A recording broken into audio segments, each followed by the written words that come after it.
Hi friends, welcome back to Vipratu story point. ಸ್ನೇಹಿತರೆ, ಮನಗಳು ಅರಳುವ ಸಮಯ ಕಥಾ ಸರಣಿಯ 16ನೇ ಭಾಗವನ್ನು ನಾವಿವಾಗ ನೋಡ್ತಾ ಇದ್ದೀವಿ. ತಡ ಮಾಡದೆ ಕತೆಗೆ ಹೋಗೋಣ.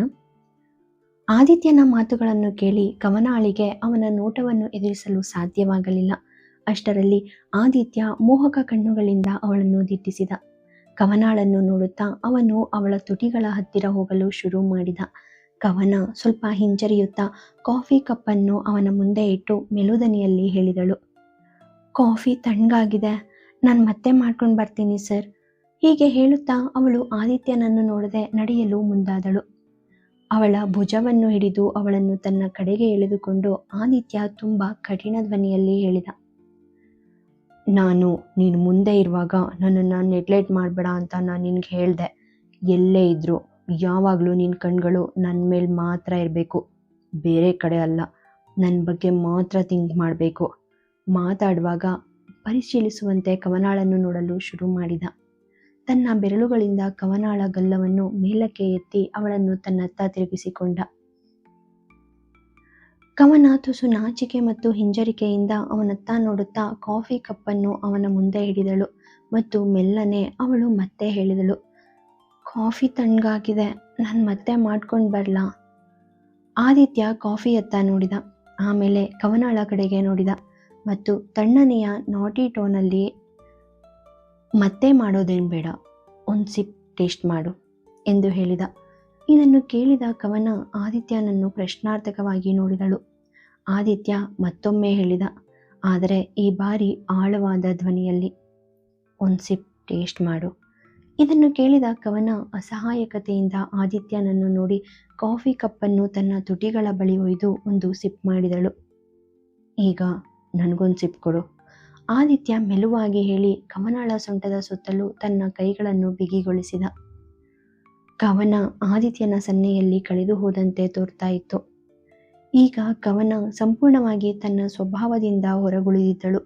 ಒಳ್ಳೆಯ ಹುಡುಗಿಯಂತೆ ಅವಳು ಆದಿತ್ಯನಿಗೆ ವಿಧೇಯಳಾಗಿ ಕಾಫಿ ಕಪ್ಪನ್ನು ಅವನ ತುಟಿಗಳ ಬಳಿ ಒಯ್ದಳು. ಆದಿತ್ಯ ಅವಳನ್ನು ನೋಡುತ್ತಾ ಕಪ್ನಿಂದ ಒಂದು ಸಿಪ್ ಗುಟುಕರಿಸಿದ. ಈ ಬಾರಿ ಕವನಾಳು ಅವನನ್ನೇ ನೋಡ್ತಾ ಇದ್ಲು. ಅದೇ ಟಾಪಿಕ್, ನಾನು ಅದನ್ನೇ ಮತ್ತೆ ಮತ್ತೆ ರಿಪೀಟ್ ಮಾಡಬೇಕಾ? ಆದಿತ್ಯ ಕವನಾಳನ್ನು ನೋಡುತ್ತಾ ಕೇಳಿದ. ಕವನ ತನ್ನ ಮುದ್ದಾದ ನಾಚಿದ ನಗುವಿನೊಂದಿಗೆ ತಲೆ ಅಲ್ಲಾಡಿಸಿದಳು. ನಂತರ ಸ್ವತಃ ಒಂದು ಸಿಪ್ ಕಾಫಿ ಕುಡಿದು ಅವಳು ಆದಿತ್ಯನಿಗೆ ಮತ್ತೊಂದು ಸಿಪ್ ಕೊಟ್ಟಳು.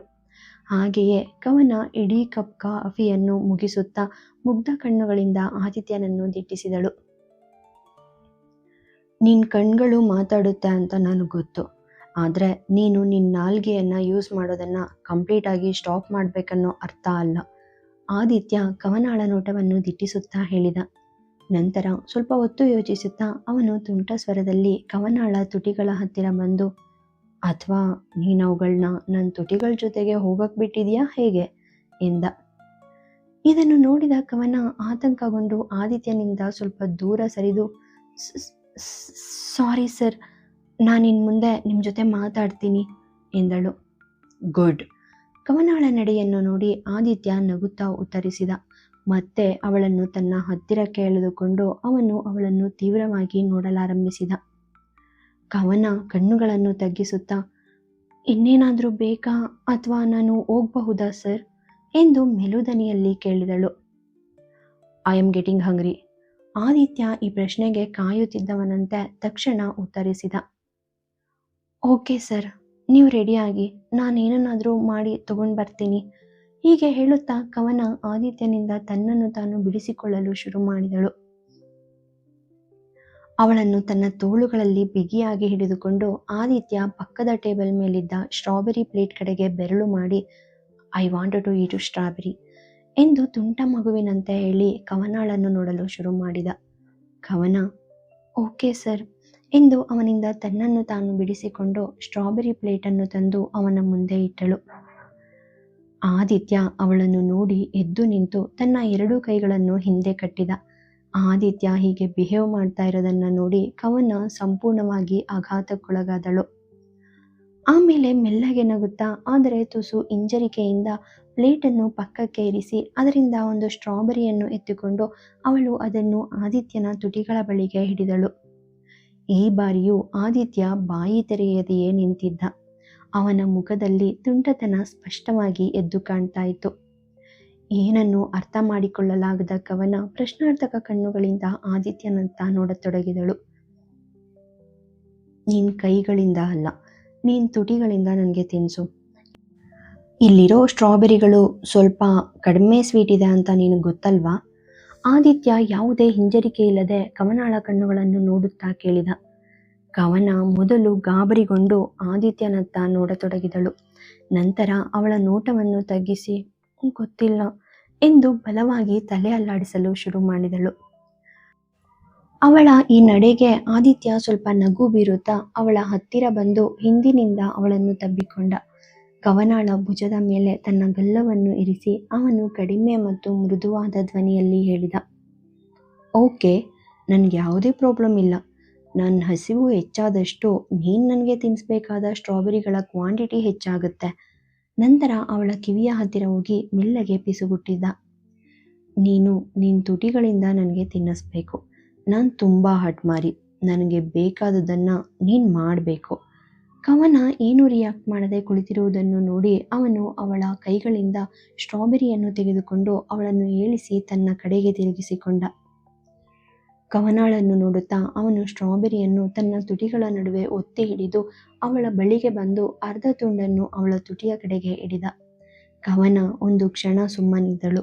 ನಂತರ ನಾಚಿಕೆಯಿಂದ ಅವಳು ಬಾಯಿಯನ್ನು ತೆರೆದು ಆ ಅರ್ಧ ಸ್ಟ್ರಾಬೆರಿಯನ್ನು ತನ್ನ ತುಟಿಗಳ ಬಳಿಗೆ ಒಯ್ದಳು.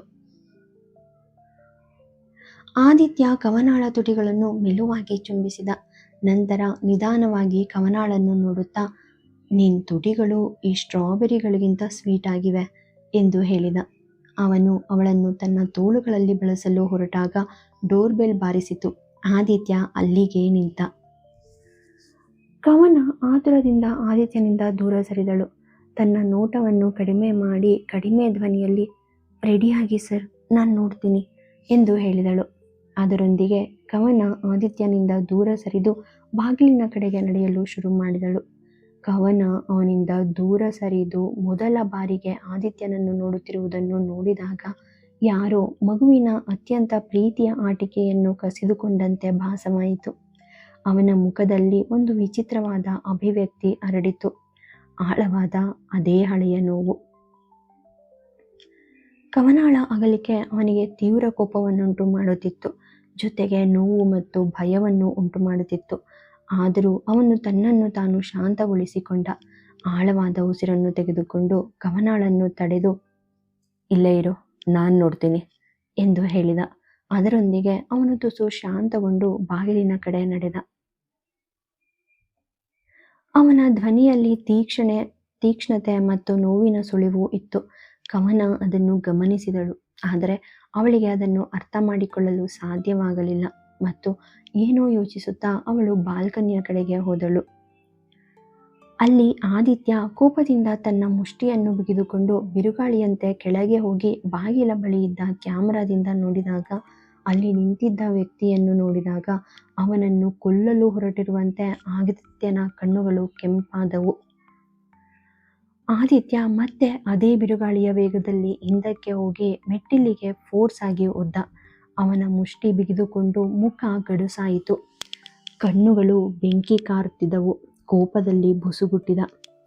ರಾಹುಲ್ ಸ್ವಲ್ಪ ಟೆನ್ಷನ್ನಿಂದ ಕಾಲಿಂಗ್ ಬೆಲ್ ಪ್ರೆಸ್ ಮಾಡುತ್ತಲೇ ಇದ್ದ. ನಾನು ಕಿವುಡ ಅಲ್ಲ ರಾಹುಲ್, ಇದು ನನ್ನ ಮನೆ ಬೆಲ್ಲು.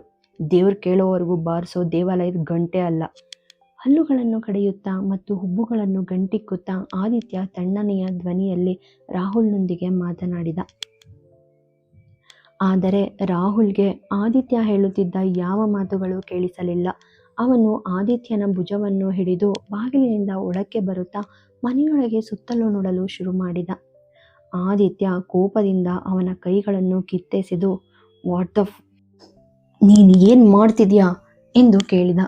ರಾಹುಲ್ ತುಸು ಕೋಪದಿಂದ ಮತ್ತು ಹೊಸದಾಗಿ ಪ್ರೀತಿಯಲ್ಲಿ ಬಿದ್ದಿರುವವನಂತೆ ವರ್ತಿಸುತ್ತಾ, ಕವನ ಎಲ್ಲಿದ್ದಾಳೆ? ಅವಳು ನಿನ್ನ ಜೊತೆ ಬಂದ್ಲು ಅಲ್ವಾ? ಅವಳು ಹೊರಗಡೆ ಎಲ್ಲೂ ಕಾಣಿಸ್ತಾ ಇಲ್ಲ. ಅವಳು ನಿನ್ನ ಜೊತೆ ಇದ್ದಾಳಾ? ಯಾವುದೇ ಹಿಂಜರಿಕೆ ಇಲ್ಲದೆ ಆದಿತ್ಯನ ಮಾತುಗಳನ್ನು ನಿರ್ಲಕ್ಷಿಸಿ ರಾಹುಲ್ ಅವನ ಮೇಲೆ ಪ್ರಶ್ನೆಗಳ ಸುರಿಮಳೆಗೈಯುತ್ತಲೇ ಇದ್ದ. ಆದಿತ್ಯ ಕೋಪದಿಂದ ಅವನನ್ನು ದಿಟ್ಟಿಸಿದ. ಅವನ ಕಣ್ಣುಗಳು ರಕ್ತ ಕುದಿಯುವಷ್ಟು ಕೆಂಪಾಗಿದ್ದವು. ನೀನೇನಾದರೂ ಮಾತಾಡ್ತೀಯಾ? ಆದಿತ್ಯ ಮೌನವಾಗಿ ಅವನನ್ನು ನೋಡುತ್ತಿರುವುದನ್ನು ನೋಡಿ ರಾಹುಲ್ ತುಸು ಇರಿಟೇಟ್ ಆಗಿ ಕೇಳ್ದ. ನೀನು ಕವನ ತಂದೆನಾ ಅಥವಾ ಅವಳ ಅಣ್ಣನ? ನೀನು ಯಾಕೆ ಇಷ್ಟೊಂದು ಕಾಳಜಿ ತೋರಿಸ್ತಾ ಇದೆಯಾ? ಕವನ ದಾರಿ ತಪ್ಪುವಷ್ಟು ಚಿಕ್ಕ ಹುಡುಗಿನ? ಆದಿತ್ಯ ಕೋಪದಿಂದ ರಾಹುಲ್ನನ್ನು ನೋಡುತ್ತಾ ಕೇಳಿದ. ಅಪ್ಪ ಅಣ್ಣ ಎನ್ನುವ ಮಾತು ಕೇಳಿ ರಾಹುಲ್ ಮುಖ ತಿರುಗಿಸಿ ಆದಿತ್ಯನ ಕಡೆಗೆ ನೋಡತೊಡಗಿದ. ಆಮೇಲೆ ತನ್ನ ಶಾಂತತೆಯನ್ನು ಮರಳಿ ಪಡೆದು, ಹೇ, ಅವಳು ಇನ್ನೂ ನ್ಯೂ ಜಾಯಿನಿ ಕಣೋ, ಅವಳಿಗಿನ್ನೂ ವರ್ಕ್ ಪ್ರೊಸೆಸ್ ಎಲ್ಲ ಗೊತ್ತಿಲ್ಲ, ಅದಕ್ಕಾಗಿ ಅವಳ ಬಗ್ಗೆ ನನಗೆ ಚಿಂತೆಯಾಗ್ತಾ ಇದೆ. ಅವಳು ದಾರಿ ತಪ್ಪಬಾರ್ದು ಅಲ್ವಾ ಎಂದು ರಾಹುಲ್ ತುಸು ಚಿಂತಿತ ಸ್ವರದಲ್ಲಿ ಹೇಳಿದ. ಇದು ನನ್ನ ಫಾರ್ಮ್ ಹೌಸ್, ಇಲ್ಲಿ ದಾರಿ ತಪ್ಪೋಕೆ ಯಾರಿಗೂ ಜಾಗ ಇಲ್ಲ. ಈ ಉತ್ತರವನ್ನು ಕೇಳಿದ ರಾಹುಲ್ ಈಗ ತಾನು ಆದಿತ್ಯ ರಾಜ್ ಜೊತೆ ಮಾತನಾಡುತ್ತಿದ್ದೇನೆಂದು ಅರಿತುಕೊಂಡನು ಮತ್ತು ಇದನ್ನು ಅರಿತುಕೊಂಡು ಅಲ್ಲಿಂದ ಸದ್ದಿಲ್ಲದೆ ಹೊರಡಲು ಮುಂದಾದನು. ಹಾಗೆಯೇ ಅವನು ತನ್ನಷ್ಟಕ್ಕೆ ತಾನೇ ಹೇಳಿಕೊಂಡ, ಮಗ ರಾಹುಲ್, ನೀನು ಯಾವ ಹೆಬ್ಬಾವನ ಜೊತೆ ಮಾತಾಡ್ತಾ ಇದೆಯೋ? ಹೋಗಿ ಕವನಾಳನ್ನು ಹುಡುಕೋದು ಉತ್ತಮ. ಅವಳ ಫೋನ್ ಕೂಡ ಕೆಲಸ ಮಾಡ್ತಾ ಇಲ್ಲ. ಇವನವಳಿಗೆ ಏನಾದರೂ ಹೇಳಿರಬೇಕು ಅಂತ ನನಗೆ ಡೆಫಿನೆಟಾಗಿ ಅನ್ನಿಸ್ತಾ ಇದೆ. ತನ್ನೊಳಗೆ ಮಾತನಾಡುತ್ತಾ ಅವನು ಅಲ್ಲಿಂದ ಕಾಲ್ ತೆಗೆದ. ಆದಿತ್ಯ ತುಸು ಹೊತ್ತು ಅವನು ಹೋಗುವುದನ್ನು ನೋಡುತ್ತಿದ್ದ. ನಂತರ ಏನೋ ಯೋಚಿಸುತ್ತಾ ಅವನು ರಾಹುಲ್ನನ್ನು ನಿಲ್ಲಿಸಿ ಕೇಳಿದ, ರಾಹುಲ್ನ ನಡೆಯುತ್ತಿದ್ದ ಹೆಜ್ಜೆಗಳು ನಿಂತವು. ಅವನು ತಿರುಗಿ ಆದಿತ್ಯನತ್ತ ನೋಡಿದ. ನಿನಗೆ ಅವಳು ಇಷ್ಟ ಆದ್ಲಾ? ನಿನಗೆ ಕವನ ಇಷ್ಟ ಆದ್ಲಾ? ಆದಿತ್ಯ ಅವನ ಕಣ್ಣುಗಳನ್ನು ನೋಡುತ್ತಾ ನೇರ ಮತ್ತು ಸ್ಪಷ್ಟವಾದ ಮಾತುಗಳಲ್ಲಿ ಕೇಳಿದ. ಅವನಿಗೆ ಬಹುಶಃ ಉತ್ತರ ತಿಳಿದಿದ್ದಿರಬಹುದು. ಆದರೂ ರಾಹುಲ್ನನ್ನು ದಿಟ್ಟಿಸಿ ನೋಡುತ್ತಾ ಮುಷ್ಟಿ ಬಿಗಿದುಕೊಂಡು ಉತ್ತರಕ್ಕಾಗಿ ಕಾಯ್ತಾ ಇದ್ದ. ರಾಹುಲ್ ಆದಿತ್ಯನಿಂದ ಈ ಹಠಾತ್ ಪ್ರಶ್ನೆಯನ್ನು ನಿರೀಕ್ಷಿಸಿರಲಿಲ್ಲ. ಆದರೂ ತುಸು ಸಾವರಿಸಿಕೊಂಡು ಅವನು ನಿರಾಳವಾದ ನಗುವಿನೊಂದಿಗೆ ಆದಿತ್ಯನನ್ನು ನೋಡಿ, ನನಗೆ ಗೊತ್ತಿಲ್ಲ, ಆದರೆ ಅವಳಲ್ಲಿ ಏನೋ ಒಂದು ಅಂಶ ನನ್ನನ್ನು ಅವಳ ಕಡೆಗೆ ಗಾಢವಾಗಿ ಸೆಳೀತಾ ಇದೆ. ಅವಳ ಸುತ್ತಲೂ ಇರೋದು ನನಗೆ ಶಾಂತಿಯ ಭಾವವನ್ನು ನೀಡುತ್ತೆ. ನಾನು ಒಮ್ಮೆ ಅಥವಾ 2 ಬಾರಿ ಮೀಟ್ ಆಗಿದ್ದೀವೇನೋ, ಆದರೆ ನಾವು ಹೀಗೆ ಮೀಟ್ ಆಗ್ತಾನೆ ಇದ್ದರೆ may be we are fall in love. Rahul ಆದಿತ್ಯನ ಮೇಲೆ ಅವನಾಡಿದ ಮಾತುಗಳು ಬೀರುವ ಪರಿಣಾಮವನ್ನು ಅರಿಯದೆ ಕವನಾಳ ಬಗ್ಗೆ ಹೇಳುತ್ತಲೇ ಇದ್ದ. ರಾಹುಲ್ ಬೇರೇನನ್ನು ಹೇಳುವ ಮೊದಲು ಆದಿತ್ಯ ತೀಕ್ಷ್ಣ ಮತ್ತು ಆಳವಾದ ಧ್ವನಿಯಲ್ಲಿ ಅವನನ್ನು ತಡೆದ.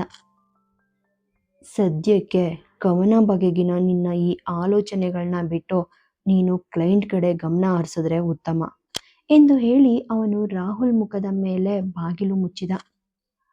ಕವನಾಳ ಬಗ್ಗೆ ಇನ್ನಷ್ಟು ಮಾತನಾಡಲು ಹೊರಟಿದ್ದ ರಾಹುಲ್, ಅವನ ಮಾತುಗಳು ಅವನ ಬಾಯಲ್ಲಿಯೇ ಉಳಿದವು. ರಾಹುಲ್ನ ಮುಖದ ಮುಂದೆ ಬಾಗಿಲು ಮುಚ್ಚಿದ ನಂತರವೂ ಆದಿತ್ಯ ಬಾಗಿಲ ಬಳಿಯೇ ಬಹಳ ಹೊತ್ತು ನಿಂತಿದ್ದ.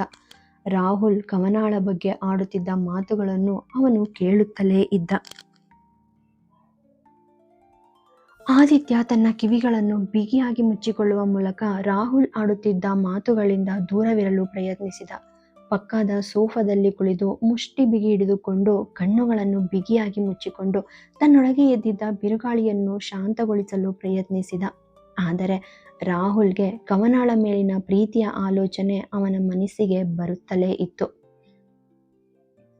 ಅವನ ಕೋಪ ನಿಯಂತ್ರಣ ತಪ್ಪಿತು ಮತ್ತು ಅವನು ಅದನ್ನು ತನ್ನ ಮುಂದಿನ ಗಾಜಿನ ಟೇಬಲ್ ಮೇಲೆ ಬಲವಾಗಿ ಹೊಡೆದು ಹೊರಹಾಕಿದ. ಹಿಂದಿನ ರಾತ್ರಿಯಾಗಿದ್ದ ಗಾಯದಿಂದ ರಕ್ತ ಚಿಮ್ಮಿತು. ಅವನ ಕೋಪ ಮತ್ತೊಮ್ಮೆ ಆ ಗಾಯದಲ್ಲಿ ರಕ್ತ ಸುರಿಯಲು ಕಾರಣವಾಯಿತು. ಆದರೆ ಆದಿತ್ಯನಿಗೆ ಅದರ ಕಡೆಗೆ ಪ್ರಜ್ಞೆಯೇ ಇಲ್ಲದ ಹಾಗೆ ಕಾಣಿಸ್ತಾ ಇತ್ತು.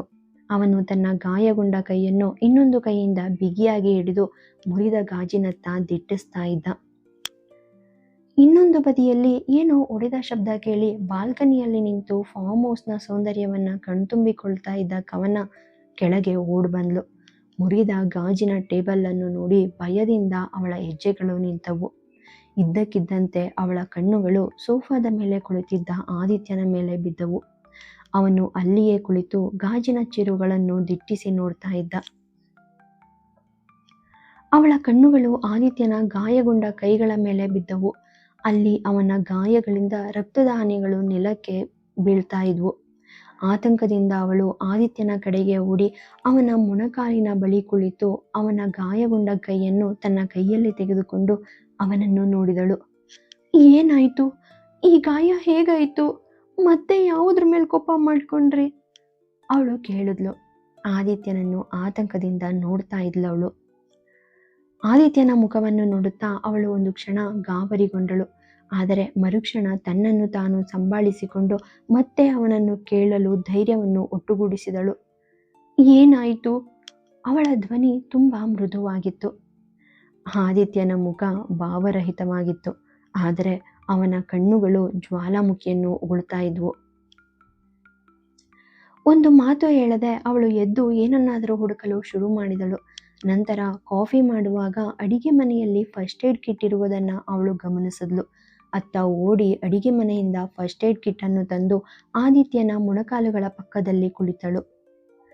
ಆದಿತ್ಯನ ಗಾಯಗೊಂಡ ಕೈಯನ್ನು ತನ್ನ ಕೈಯಲ್ಲಿ ತೆಗೆದುಕೊಂಡು ಸುರಿಯುತ್ತಿದ್ದ ರಕ್ತವನ್ನು ಹತ್ತಿಯಿಂದ ಒರೆಸಲು ಶುರು ಮಾಡಿದಳು. ಆದಿತ್ಯ ಅವಳ ಕೈಯಿಂದ ಬಿರುಸಾಗಿ ತನ್ನ ಕೈಯನ್ನು ಬಿಡಿಸಿಕೊಂಡು, ಅಗತ್ಯ ಇಲ್ಲ, ಐ ಆಮ್ ಫೈನ್ ಎಂದು ಹೇಳಿ ಕವನಾಳನ್ನು ನೋಡದೆ ಎದ್ದು ಮಹಡಿಯತ್ತ ನಡೆದ. ಅವನ ಕಣ್ಣುಗಳನ್ನು ನೋಡಿದ ನಂತರ ಕವನ ಅವನ ಹತ್ತಿರ ಹೋಗಲು ತುಂಬಾ ಹೆದರುತ್ತಾ ಇದ್ಲು. ಆದರೂ ಆದಿತ್ಯನ ಆ ರಕ್ತ ಸಿಕ್ತ ಕೈಗಳನ್ನು ನೋಡಿಕೊಂಡು ಅವಳಿಂದ ಸುಮ್ಮನಿರಲಾಗಲಿಲ್ಲ. ಧೈರ್ಯವನ್ನ ಒಟ್ಟುಗೂಡಿಸಿ ಅವಳು ಆದಿತ್ಯನನ್ನ ತಡೆದು ಅವನ ಮುಂದೆ ನಿಂತಳು ಮತ್ತು ಮತ್ತೊಮ್ಮೆ ಚಿಂತೆಯಿಂದ ಅವಳು ಕಡಿಮೆ ಧ್ವನಿಯಲ್ಲಿ ಹೇಳಿದ್ಲು. ಗಾಯ ತುಂಬಾ ಆಳ್ವಾಗಿದೆ ಸರ್. ನೀವು ಔಷಧಿ ಹಾಕೊಂಡಿಲ್ಲ ಅಂದ್ರೆ ಅದು ಜಾಸ್ತಿ ಇಂಜುರಿ ಆಗುತ್ತೆ. ಇದನ್ನು ಕೇಳಿ ಹಲ್ಲು ಕಡಿಯುತ್ತಾ ಕವನಾಳ ಕಣ್ಣುಗಳನ್ನು ಕೋಪದಿಂದ ನೋಡುತ್ತಾ ಆದಿತ್ಯ ಪ್ರತಿ ಪದದ ಮೇಲೆ ಒತ್ತು ನೀಡುತ್ತಾ ಹೇಳಿದ, ಇದು ಬಹಳ ಹಿಂದೆನೇ ವ್ರಣ ಆಗಿದೆ. ಈಗ ಯಾವುದೇ ಔಷಧಿ, ಯಾವುದೇ ಚಿಕಿತ್ಸೆ ಕೆಲಸ ಮಾಡೋದಿಲ್ಲ. ಈಗ ನೀನು ದಯವಿಟ್ಟು ನನ್ನನ್ನು ಒಬ್ಬಂಟಿಯಾಗಿರೋಕೆ ಬಿಡ್ತೀಯಾ? ಹೀಗೆ ಹೇಳುತ್ತಾ ಅವನು ಅಲ್ಲಿಂದ ಹೊರಡಲು ಮುಂದಾದ. ನಂತರ ಕವನ ಹಿಂದಿನಿಂದ ಅವನ ಕೈಯನ್ನು ಹಿಡಿದುಕೊಂಡು ಆತಂಕದಿಂದ ಹೇಳಿದ್ಲು, ನಿಮಗೆ ಔಷಧಿ ಹಚ್ಚಿದ ಮೇಲೆ ನಾನು ಮತ್ತೆ ನಿಮಗೆ ತೊಂದರೆ ಕೊಡಲ್ಲ. ಆದಿತ್ಯನ ಕೈಯನ್ನು ಹಿಡಿದಾಗ ಕವನ ಒಳಗಿನಿಂದ ನಡುಗ್ತಾ ಇದ್ಲು. ಕೋಪದಿಂದ ಆದಿತ್ಯನ ಮಣಿಕಟ್ಟು ನಡುಗುವುದನ್ನು ಅವಳು ಸ್ಪಷ್ಟವಾಗಿ ಅನುಭವಿಸ್ತಾ ಇದ್ಲು. ಅದೇ ರೀತಿ ಕೋಪದಿಂದ ನಡುಗುವ ಧ್ವನಿಯಲ್ಲಿ ಮತ್ತು ನಿಶ್ಶಬ್ದ ಮಾತುಗಳಲ್ಲಿ ಆದಿತ್ಯ ಹೇಳ್ದ, ನನ್ನ ಕೈಯನ್ನ ಈಗ ಬಿಟ್ಬಿಡು. ಇಲ್ಲದೆ ಹೋದ್ರೆ ಇದ್ರ ನಂತರ ಏನಾಗುತ್ತೋ ಅದಕ್ಕೆ ನೀನೇ ರೆಸ್ಪಾನ್ಸಿಬಲ್ ಆಗ್ತೀಯಾ? ಹೀಗೆ ಹೇಳುತ್ತಾ ಅವನು 2-4 ಸೆಕೆಂಡುಗಳ ಕಾಲ ಕಾಯಬೇಕಾಗಿತ್ತು. ಕವನ ಏನು ಯೋಚಿಸುವ ಮೊದಲು ಆದಿತ್ಯ ಅವಳ ಮಣಿಕಟ್ಟನ್ನು ಹಿಡಿದು ಅವಳನ್ನು ಎಳೆದು ಪಕ್ಕದ ಸೋಫಾದ ಮೇಲೆ ಎಸೆದ. ಅವಳ ಬಳಿಗೆ ಬಂದು ಅವಳ ಕುತ್ತಿಗೆಯಿಂದ ದುಪ್ಪಟ್ಟ ತೆಗೆದು ಅದನ್ನು ನೆಲದ ಮೇಲೆ ಎಸೆದು ಅವಳ ಹಿಂದಲೆಯನ್ನು ಹಿಡಿದು ಅವಳ ಮುಖವನ್ನು ತನ್ನ ಹತ್ತಿರ ತಂದು ಕಡಿಮೆ ಧ್ವನಿಯಲ್ಲಿ, ನಾನು ನಿನಗೆ ಹೇಳ್ದೆ, ನನ್ನನ್ನು ಕೆರಳಿಸ್ಬೇಡ ಎಂದ. ಅವನು ಹೀಗೆ ಹೇಳುತ್ತಿದ್ದಂತೆ ಅವನು ಕವನಾಳನ್ನು ದಿಟ್ಟಿಸಲಾರಂಭಿಸಿದ. ಕವನ ಭಯ, ಅಸಹಾಯಕತೆ ಮತ್ತು ಕಣ್ಣುಗಳಲ್ಲಿ ನೀರು ತುಂಬಿಕೊಂಡು ಅವನನ್ನು ನೋಡ್ತಾ ಇದ್ಲು. It's hurts. ಕವನ ಕಣ್ಣೀರಿನೊಂದಿಗೆ ಆದಿತ್ಯನನ್ನು ತೀವ್ರವಾಗಿ ನೋಡುತ್ತಾ ಹೇಳಿದಳು. ಹಾಗಾದ್ರೆ ಸಹಿಸ್ಕೊ. ನೀನು ಬೆಂಕಿ ಜೊತೆ ಆಟ ಆಡೋಕೆ ಇಷ್ಟಪಡ್ತೀಯ ಅಲ್ವಾ? ನೀನು ಸುಟ್ಟೋಗ್ತೀಯ. ಆಗ ಅದು ಕೂಡ ಪೇನ್ ಕೊಡುತ್ತೆ. ಕವನಾಳ ಮಾತುಗಳನ್ನು ಕೇಳಿ ಆದಿತ್ಯ ಕೋಪ ಮತ್ತು ವ್ಯಂಗ್ಯದಿಂದ ಹೇಳಿದ. ತದನಂತರ ಕವನಾಳ ಹಿಂದಲೆಯನ್ನು ಬಿಟ್ಟು ಅವನು ಹಿಂದಿನಿಂದ ಅವಳ ಕೂದಲನ್ನು ಹಿಡಿದು ಅವಳ ತುಟಿಗಳಿಗೆ ಗಾಢವಾಗಿ ಚುಂಬಿಸಿದ ಮತ್ತು ನೋವು, ಅಸಹಾಯಕತೆ ಮತ್ತೆ ದ್ವೇಷದ ಮಿಶ್ರಣದಿಂದ ಅವನು ಮೃದುವಾಗಿ ಹೇಳಿದ, ನೀನು ನನ್ನ ಗಾಯಕ್ಕೆ ಬ್ಯಾಂಡೇಜ್ ಮಾಡೋಕೆ ಬಂದೆ ಅಲ್ವಾ? ನೀನದನ್ನು ಆಮೇಲೆ ಮಾಡು ಎಂದು ಹೇಳುತ್ತಲೇ ಅವನು ಮತ್ತೊಮ್ಮೆ ತನ್ನ ತುಟಿಗಳನ್ನು ಕವನಾಳ ತುಟಿಗಳ ಮೇಲೆ ಇರಿಸಿ ಅವಳನ್ನು ಹುಚ್ಚನಂತೆ ಗಾಢವಾಗಿ ಚುಂಬಿಸಿದ. ಆದಿತ್ಯನ ಈ ಹಠಾತ್ ವರ್ತನೆಯು ಕವನಾಳನ್ನು ಫ್ರೀಸ್ ಮಾಡಿತು. ತುಸು ಹೊತ್ತಿನ ಬಳಿಕ ತನ್ನನ್ನು ಸಂಭಾಳಿಸಿಕೊಂಡು ಅವನಿಂದ ದೂರ ಸರಿಯಲು ಪ್ರಯತ್ನಿಸಿದಳು. ಆದರೆ ಅವನ ಹಿಡಿತ ಇನ್ನಷ್ಟು ಬಿಗಿಯಾಯಿತು. ಅವನ ಹಿಡಿತ ಅವಳಿಗೆ ನೋವು ಕೊಡ್ತಾ ಇತ್ತು. ಆದಿತ್ಯನ ಎದೆಯ ಮೇಲೆ ಕೈಯಿಟ್ಟು ಅವನನ್ನು ದೂರ ತಳ್ಳಲು ಪ್ರಯತ್ನಿಸಿ ಸೋತು ಅಸಹಾಯಕಳಂತೆ ಶರಣಾದಳು ಅವನಿಗೆ. ಸ್ವಲ್ಪ ಸಮಯದವರೆಗೆ ಹೋರಾಡಿದ ನಂತರ ಕವನ ದಣದಿದ್ಲು. ಅವಳಿಗೆ ಉಸಿರಾಡಲು ಕಷ್ಟ ಆಗ್ತಾ ಇತ್ತು. ಎದೆಯ ಮೇಲೆ ತನ್ನ ಮುಷ್ಟಿಯಿಂದ ಗುದ್ದುತ್ತಿದ್ದವಳ ಕೈಗಳು ನಿಸ್ತೇಜವಾಗಿ ಕೆಳಕ್ಕೆ ಜಾರಿದವು. ಆದಿತ್ಯ ದೀರ್ಘಕಾಲದವರೆಗೆ ಅದೇ ಉತ್ಸಾಹ ಮತ್ತು ಕೋಪದಿಂದ ಅವಳನ್ನು ಚುಂಬಿಸುತ್ತಲೇ ಇದ್ದ. ಆದರೆ ಕವನಾಳಿಗೆ ಉಸಿರಾಡಲು ಕಷ್ಟವಾಗುತ್ತಿದೆ ಎಂದು ಅವನ ಗಮನಕ್ಕೆ ಬಂದಾಗ ಅವನು ಅವಳನ್ನು ದಿಟ್ಟಿಸಿದ. ಕವನ ತನ್ನ ಕಣ್ಣುಗಳನ್ನು ಮುಚ್ಚಿದ್ದಳು. ಅವಳು ಉಸಿರಾಡಲು ಕಷ್ಟಪಡ್ತಾ ಇದ್ಲು. ಅವಳ ದಟ್ಟ ಕೂದಲು ಹಿಡಿತದಿಂದ ಬಿಡಿಸಿಕೊಂಡು ಅವಳ ಮುಖದಾದ್ಯಂತ ಹರಡಿಕೊಂಡಿತ್ತು. ಆದಿತ್ಯನ ಗಾಯಗೊಂಡ ಕೈಯಿಂದ ರಕ್ತವು ಕವನಾಳ ಮುಖ, ಕುತ್ತಿಗೆ ಮತ್ತು ಭಾಗಶಃ ಅವಳ ಬಟ್ಟೆಗಳನ್ನು ಸಹ ಕಲೆ ಮಾಡಿತ್ತು. ಅವಳ ತುಟಿಗಳು ನಡುಗುತ್ತಾ ಕೆಂಪು ಬಣ್ಣಕ್ಕೆ ತಿರುಗಿದ್ದವು. ಕೊನೆಯಂಚಲ್ಲಿ ರಕ್ತ ಒಸರುತ್ತಿತ್ತು. ಅಸಹಾಯಕತೆ ಮತ್ತು ಬಳಲಿಕೆ ಅವಳ ಮುಖದಲ್ಲಿ ಸ್ಪಷ್ಟವಾಗಿ ಗೋಚರಿಸುತ್ತಿತ್ತು. ಆದಿತ್ಯ ಅದೆಷ್ಟೋ ಹೊತ್ತು ಅಸಹಾಯಕನಾಗಿ ಕವನಾಳ ಅಸಹಾಯಕ ಮುಖವನ್ನು ನೋಡುತ್ತಲೇ ಇದ್ದ. ಈಗಲೂ ಅವನ ಕಿವಿಗಳಲ್ಲಿ ರಾಹುಲ್ ಹೇಳಿದ ಪ್ರತಿ ಮಾತುಗಳು ಪ್ರತಿಧ್ವನಿಸುತ್ತಿದ್ದವು. ಅದೇಕೋ ಅವನ ಮುಖದಲ್ಲಿ ಆತಂಕ ಹೆಚ್ಚುತ್ತಿತ್ತು.